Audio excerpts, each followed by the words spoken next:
Good morning everyone.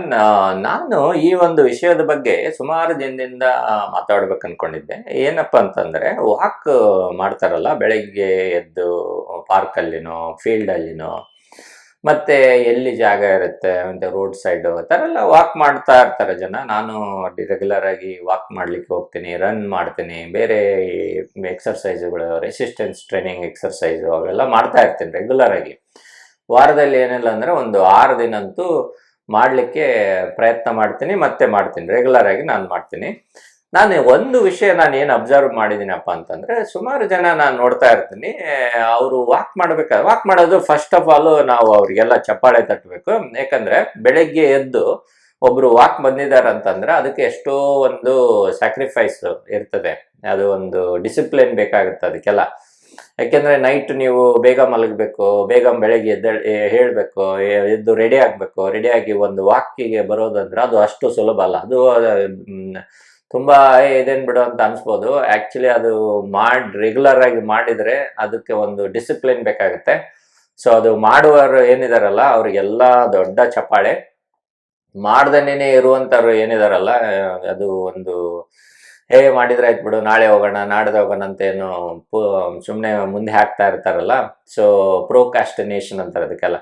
So ಆ ಥರದವರು ತುಂಬ ಪ್ರಯತ್ನ ಪಡಿ. ನೀವು ಬೆಳಗ್ಗೆ ಬೇಗ ಎದ್ದು ಒಂದು ಎಕ್ಸರ್ಸೈಸು ಮಾಡಿ, ಒಂದು ಎಕ್ಸರ್ಸೈಸ್ ಮಾಡಿದಾಗ ಏನಾಗುತ್ತೆ, ನಿಮ್ಮ ದಿನ ಒಳ್ಳೆಯ ಇದರಿಂದ ಸ್ಟಾರ್ಟ್ ಆಗುತ್ತೆ.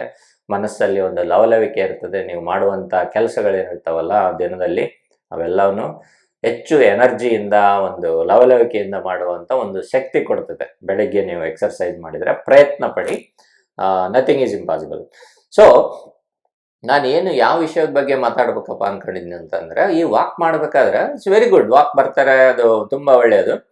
ಬಂದಾಗ ಏನು ಮಾಡ್ತಾರೆ, ಕೆಲವರು ಮೊಬೈಲಲ್ಲಿ ಮಾತಾಡ್ಕೊಂಡು ವಾಕ್ ಮಾಡ್ತಾ ಇರ್ತಾರೆ. ಅದು ಕ್ಯಾಶುವಲ್ ಆಗಿ ಮೊಬೈಲಲ್ಲಿ ಮಾತಾಡ್ತಾ ಇರ್ತಾರೆ. ಕೆಲವರು ಈ ಮೊಬೈಲ್ ನೋಡ್ತಾ ವಾಕ್ ಮಾಡ್ತಾ ಇರ್ತಾರೆ. ಅದು ಏನು ನೋಡ್ತಾರೆ ಗೊತ್ತಿಲ್ಲ. ಬೆಳಗ್ಗೆ ಅದು ವಾಟ್ಸಾಪ್ ಇರ್ಬೋದು, ವಾಟ್ಸಾಪ್ ಗ್ರೂಪ್ಸು ಅವಿವು ವಿಡಿಯೋಗಳು ಶೇರ್ ಮಾಡಿರ್ಬೋದು, ಅಥವಾ ಫೇಸ್ಬುಕ್ಕು, ಇನ್ಸ್ಟಾಗ್ರಾಮು, ಸ್ನ್ಯಾಪ್ಚಾಟು, ವಾಟೆವರ್. ಸೊ ಇವೆಲ್ಲ ಅವು ಬೆಳಗ್ಗೆ ಎದ್ದು ಅವೆಲ್ಲ ನೋಡಿಕೊಂಡು ಕೆಲವರು ವಾಕ್ ಮಾಡ್ತಾ ಇರ್ತಾರೆ. ಸೊ ಈ ವಾಕ್ ಮಾಡೋದು, ನಾನು ಆ ಥರ ಮಾಡೋದು ತಪ್ಪಂತಲೇ ಹೇಳ್ಬೇಕು ಅಂದ್ಕೊಂಡಿದ್ದೀನಿ. ಆದರೆ ಕೆಲವರಿಗೆ ಅದೊಂದು ಏನಿದೆ, ಒಂದು ಅರ್ಜೆಂಟ್ ವಿಷಯ ಏನಾದರೂ ತಿಳ್ಕೊಳೋದಿರ್ಬೋದು, ಅಥವಾ ಅವರೇನೋ ಕಮ್ಯುನಿಕೇಟ್ ಮಾಡ್ತಾ ಇರ್ಬೋದು, ಬಿಸ್ನೆಸ್ ಮಾಡ್ತಾ ಇರ್ಬೋದು.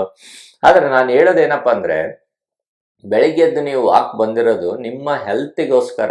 ನೀವು ಒಂದು ಮನಸ್ಸು ಮಾಡಿ ಅಷ್ಟು ಪ್ರಯತ್ನ ಮಾಡಿ ಬಂದಿರ್ತೀರಿ. ಆ ಹೆಲ್ತ್ ನಾವು ಕಾಪಾಡ್ಕೊಳ್ಳಿಕ್ಕೆ ನಮಗೋಸ್ಕರ ಒಂದು 30 ನಿಮಿಷನೋ 1 ಅವರ್, ಒಂದು ತಾಸು ನಮಗೋಸ್ಕರ ನಾವು ಒಂದು ಸ್ಪೆಂಡ್ ಮಾಡಬೇಕಾಗತ್ತೆ. 24 ತಾಸಲ್ಲಿ ಅರ್ಧ ತಾಸು ಅಥವಾ 1 ತಾಸು ಪ್ಯೂರ್ಲಿ ನಮಗೋಸ್ಕರ, ಯಾವುದೇ ಒಂದು ಡಿಸ್ಟ್ರಾಕ್ಷನ್ ಇಲ್ದನೇ ನಾವು ಮಾಡಿದರೆ ಎಷ್ಟು ಚೆನ್ನಾಗಿರುತ್ತೆ ಹೇಳಿ. ಸೊ ಬೆಳಗ್ಗೆ ಎದ್ದು ಆ ಥರ ಮೆಸೇಜ್ ನೋಡಿ ಮನಸ್ಸು ಹಾಳು ಮಾಡಿಕೊಂಡು, ಯಾಕಂದರೆ ಸುಮಾರು ವಿಷಯಗಳು ಮನಸ್ಸನ್ನು ಕಲುಷಿತ ಮಾಡುವಂಥ ಚಾನ್ಸ್ ಇರುತ್ತೆ. ಅದು ಬೆಳಗ್ಗೆನೆ ಆ ಥರ ನೆಗೆಟಿವ್ ಥಾಟ್ಸ್ ಬರ್ಬೋದು. ಅದರಿಂದ ಏನಾಗುತ್ತೆ, ನಿಮ್ಮ ಮುಂದೆ ಬರುವಂಥ ದಿನ ಏನಿರುತ್ತಲ್ಲ ಅದು ಹಾಳಾಗೋ ಚಾನ್ಸ್ ಇರುತ್ತೆ. ಅಥವಾ bad way of starting your day ಅಂತೇನಂತವಲ್ಲ, ಆ ಥರ ಆಗೋ ಚಾನ್ಸ್ ಇರುತ್ತೆ. ಅದಕ್ಕಿಂತ ಮುಖ್ಯವಾಗಿ ಏನಪ್ಪ ಅಂದರೆ, ನಾವು ವಾಕ್ ಮಾಡಿದಾಗ ಒಂದು ಕಾರ್ಡಿಯೋರೆಸ್ಪಿರೇಟರಿ ರಿದಮ್ ಅಂತ ಒಂದು ಇರ್ತದೆ. ಕಾರ್ಡಿಯೋರೆಸ್ಪಿರೇಟರಿ ಆ್ಯಂಡ್ ಮಸ್ಕ್ಯುಲಾರ್ ರಿದಮ್. ಅದೇನಪ್ಪ ಅಂತಂದರೆ, ನಮ್ಮ ಹಾರ್ಟ್ ಕಾರ್ಡಿಯಾಕ್ ಸಿಸ್ಟಮ್, ಮತ್ತು ರೆಸ್ಪಿರೇಟರಿ ಲಂಗ್ಸ್, ಮತ್ತು ಮಸಲ್ಸ್ ಮೂವ್ಮೆಂಟ್ ಏನಿದೆ, ನಮ್ಮ ಬೋನ್ಸು ಮತ್ತು ಮಸಲ್ಸು ಮೂವ್ ಮಾಡ್ತಾ ಇರ್ತವಲ್ಲ, ಅದಕ್ಕೆ ಒಂದು ರಿದಮ್ ಇರಬೇಕು. ನಾವು ವಾಕ್ ಮಾಡಬೇಕಾದ್ರೆ ಸ್ಟ್ರೇಟ್, ಇನ್ನೊಂದು ನನ್ನ ವಿಡಿಯೋದಲ್ಲಿ ಕೆಳಗಡೆ ಲಿಂಕ್ ಕೊಟ್ಟಿದ್ದೀನಿ, ಹೇಗೆ ವಾಕ್ ಮಾಡ್ಬೇಕಂತ ಒಂದು ಡೆಮಾನ್ಸ್ಟ್ರೇಟ್ ಮಾಡಿ ತೋರಿಸಿದ್ದೀನಿ. ವಾಕ್ ಮಾಡಬೇಕಾದ್ರೆ ನಿಮ್ಮ ಚೆಸ್ಟ್ ಸ್ಟ್ರೇಟ್ ಇಟ್ಕೊಂಡಿರ್ಬೇಕು. ಚೆಸ್ಟ್ ಸ್ಟ್ರೇಟ್ ಇಟ್ಕೊಂಡು ಕೈ ಬೀಸಬೇಕು. ಕೈ ಕಾಲು ರಿದಮಿಕ್ ಆಗಿ ಬೀಸಿದಾಗ ಏನಾಗುತ್ತೆ, ನಮ್ಮ ಹಾರ್ಟ್ ಬೀಟು ಮತ್ತು ಲಂಗ್ಸು ಮತ್ತು ಮಸ್ಕ್ಯುಲೋಸ್ಕೆಲಿಟಲ್ ಸಿಸ್ಟಮು ಅವೆಲ್ಲ ಒಂದು ರಿದಮ್ಮಲ್ಲಿ ಆದಾಗ ಮಾತ್ರ ಅದರ ಒಂದು ಬೆನಿಫಿಟ್ ಆಗ್ತದೆ. ಆಕ್ಸಿಜನ್ ಇನ್ಹಲೇಷನ್ನು, ಎಕ್ಸಲೇಷನ್ನು, ಮತ್ತು ನಮ್ಮ ಮಾಂಸಖಂಡಗಳಿಗೆ, ನರ ಮೀನ್ಸ್ ಏನು ಕಣಗಳಿಗೂ ಆಕ್ಸಿಜನ್ ಏನು ಹೋಗಿ ಅದು ಕಾರ್ಬನ್ ಡೈಆಕ್ಸೈಡ್ ಹೊರಗಡೆ ಹಾಕುವಂಥ ಒಂದು ವಿಧಾನ ಏನಿದೆಯಲ್ಲ, ಅದು ಒಂದು ರಿದಮಿಕ್ ಆಗಿ ನಡಿಬೇಕು. ಅದು ರಿದಮ್ ಬರಬೇಕಂದ್ರೆ ನೀವು ಸೀರಿಯಸ್ ಆಗಿ ಅಂದರೆ ವಾಕ್ ಮಾಡಿ, ನಮ್ಮ ಆರೋಗ್ಯಕ್ಕೋಸ್ಕರ ಒಂದು ಒಳ್ಳೆ ಮನಸ್ಸಿಟ್ಟುಕೊಂಡು, ನಿಮ್ಮ ಉಸಿರಾಟದ ಮೇಲೆ ಒಂದು ಫೋಕಸ್ ಇಟ್ಕೊಂಡು ಮಾಡಿದರೆ ಅದರ ಒಂದು ಬೆನಿಫಿಟ್ಟು ಮ್ಯಾಕ್ಸಿಮಮ್ ಆಗಿರುತ್ತೆ. ಇಲ್ಲಾಂದ್ರೆ ಏನಾಗುತ್ತೆ, ಮೊಬೈಲಲ್ಲಿ ಮಾತಾಡಿಕೊಂಡು ವಾಟ್ಸಪ್ ಏನೋ ಒಂದು ವಿಡಿಯೋ ಮಾಡಿಕೊಂಡು ಅಥವಾ ಅಕ್ಕಪಕ್ಕ ಒಂದು ಗ್ರೂಪಲ್ಲಿ ವಾಕ್ ಮಾಡ್ತಾ ಇರ್ತಾರೆ ಸುಮಾರು ಜನ, ಅವರು ಸುಮ್ಮನೆ ಆರಾಮಾಗಿ ಮಾತಾಡಿಕೊಂಡು ಕ್ಯಾಶುಯಲ್ ಆಗಿ ವಾಕ್ ಮಾಡ್ತಾ ಇರ್ತಾರೆ. ಅದರಿಂದ ನಾನು ಪ್ರಯೋಜನ ಆಗಲ್ಲ ಅಂತ ಹೇಳ್ತಾ ಇಲ್ಲ, ಮ್ಯಾಕ್ಸಿಮಮ್ ಏನಿದೆ ಆ ಮ್ಯಾಕ್ಸಿಮಮ್ ಬೆನಿಫಿಟ್ಟು ಅದರಿಂದ ಬರೋದಿಲ್ಲ. ಸೊ ನೀವು ಗ್ರೂಪಲ್ಲಿ ವಾಕ್ ಮಾಡಿ, ಆದರೆ ಸ್ವಲ್ಪ ಆ ರಿದಮ್ಮಲ್ಲಿ ಎಲ್ಲರೂ ಅದೇ ಒಂದು ಪೇಸಲ್ಲಿ ಮಾತಾಡ್ಕೊಂಡೇನೆ ವಾಕ್ ಮಾಡ್ರಿ, ತೊಂದರೆ ಇಲ್ಲ. ಅದೊಂದು ರಿದಮ್ ಇರಬೇಕು, ಅದು ಕೈ ಬೀಸುವುದಾಗ್ಲಿ, ಅದು ಒಂದು ನಿಮ್ಮ ಆಮೇಲೆ ವಾಕ್ ಮಾಡಿದಾಗ ಏನಾಗುತ್ತೆ, ನಿಮಗೆ ತುಂಬಾ ಕ್ಯಾಶುಯಲ್ ಆಗಬಾರ್ದು. ಅದು ತುಂಬಾ ಕ್ಯಾಶುಯಲ್ ಆದಾಗ ಏನಾಗುತ್ತೆ, ನಿಮ್ಮ ಬಾಡಿಗೆ ಅದೊಂದು ಈಸಿ ಅನಿಸ್ಬಾರ್ದು, ಸ್ವಲ್ಪ ಪ್ರಯತ್ನ ಇರಬೇಕು.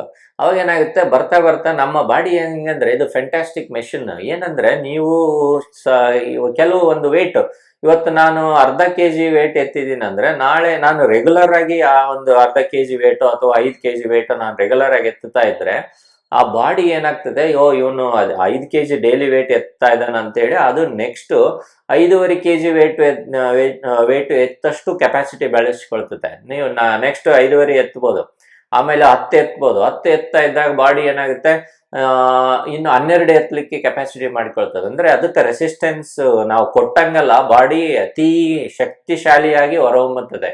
ಅದೇ ತರ ನಾವು ಎಕ್ಸರ್ಸೈಸ್ ಮಾಡ್ಬೇಕಾದ್ರೂ ವಾಕ್ ಮಾಡ್ಬೇಕಾದ್ರೂ ನಮಗೆ ತುಂಬಾ ಸುಸ್ತು ಮಾಡ್ಕೋಬಾರ್ದು, ಎದುರು ಬಿಡೋಂಗೆ ಮಾಡಬಾರ್ದು.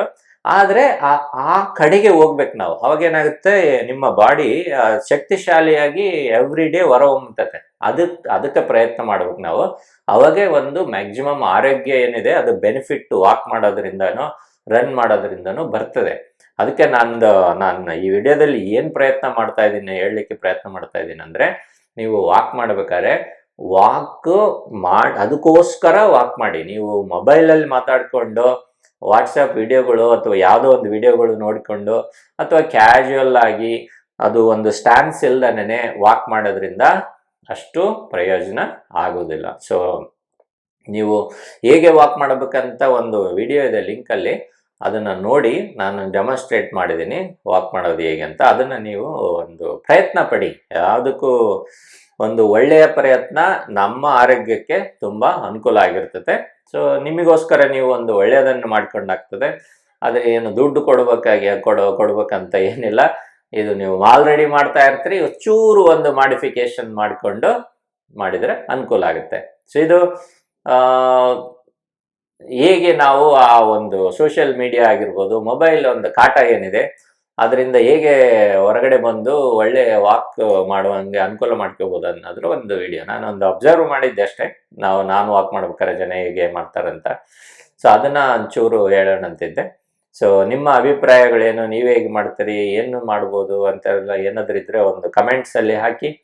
ಈ ವಿಡಿಯೋ ನಿಮಗೆ ಉಪಯೋಗ ಆಗಿದ್ದರೆ ಕಮೆಂಟ್ಸಲ್ಲಿ ತಿಳಿಸಿ. ಬೇರೆ ಯಾವುದಾದ್ರೂ ಒಂದು ಸಬ್ಜೆಕ್ಟ್ ಮೇಲೆ ವಿಡಿಯೋ ಮಾಡಬೇಕಂದ್ರೆ ಅದನ್ನು ಕಮೆಂಟ್ಸಲ್ಲಿ ನನಗೆ ಹೇಳಿ, ನಾನು ಅದ್ರ ಬಗ್ಗೆ ವಿಡಿಯೋ ಮಾಡಲಿಕ್ಕೆ ಪ್ರಯತ್ನ ಮಾಡ್ತೀನಿ. ಅಲ್ಲಿವರೆಗೂ you be happy, be healthy and you take care of yourself. Bye.